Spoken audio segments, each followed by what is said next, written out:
In Kenpo we have something called the salutation. We have an informal salutation and a formal salutation, sometimes called a full salutation.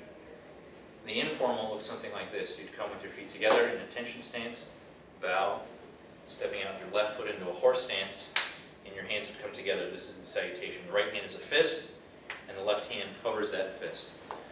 It can cover it in a few different ways. Typically I do it this way, with my knuckles right on the inside there, right underneath the bend of the palm. And so the back of it would look like this. Sometimes people cover the fist differently. Sometimes they'll put it on top like that, but it really doesn't matter how you cover it, just something, right?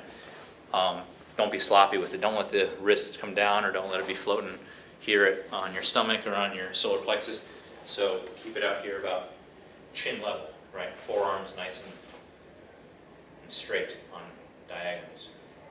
I'm in a horse stance, and my knees are bent and my feet are parallel. So that's an informal salutation. You might see some people bow with their feet together in that salutation. It's how we'll, if I haven't said it already, it's how we will begin and end our sets. And the formal salutation is how a lot of people will begin and end classes. So here's the formal.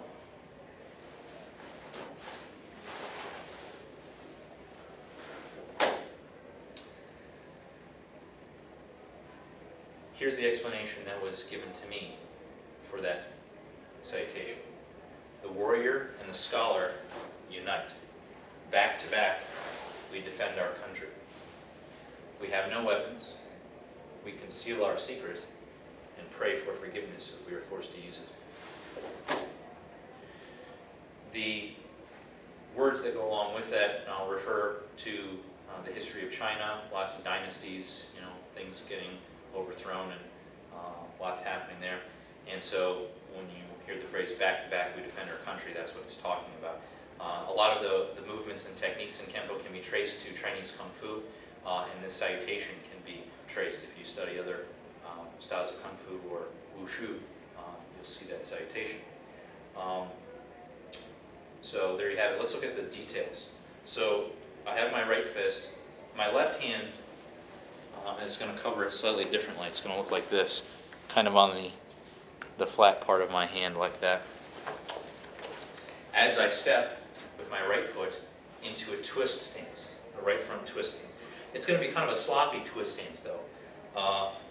My toes might be kind of pointed on a slight diagonal. And I bring that towards either your right pectoral or your right hip. Doesn't matter. I think I prefer the pectoral, somewhere up in here. And then I'm going to step forward with my left foot into a cat stance as I bring that in front in clear view. Let's do that from the side view. So my hands come towards my right side as I step into a twist stance. And I bring them out in front as I step out to the cat. From here, I'm going to position my hands, thumbs pointed down, but I'm going to tuck the thumbs. The thumbs are going to stay tucked, and my hands are going to be back to back this way.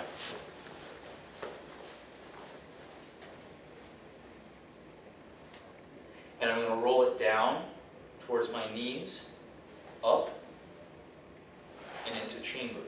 As I step back into my twist stance, feet together. Let's do that here. So twist, cat stance. Twist as I bring them back to back. Down, up by my face, feet together, tight chambers at the pectorals. Some people might want to chamber at the hips, doesn't really matter. I think it looks a little sharper to chamber up high at the pectorals, and it's you're primed better for a punch. From here, we're going to step out with the left foot into a horse stance, and the right hand, both hands are going to come down and out and draw big circles. And we're going to create a diamond shape like this. Fingers are straight and tight together. Index fingers and thumbs, the tips are touching each other. You're going to transition into salutation. You're going to bring your hands a little lower into a praying position. Again, your hands are flat, thumbs are tucked, just like this back-to-back thing that we saw, but it's a little tighter, and it's down here by your solar plexus.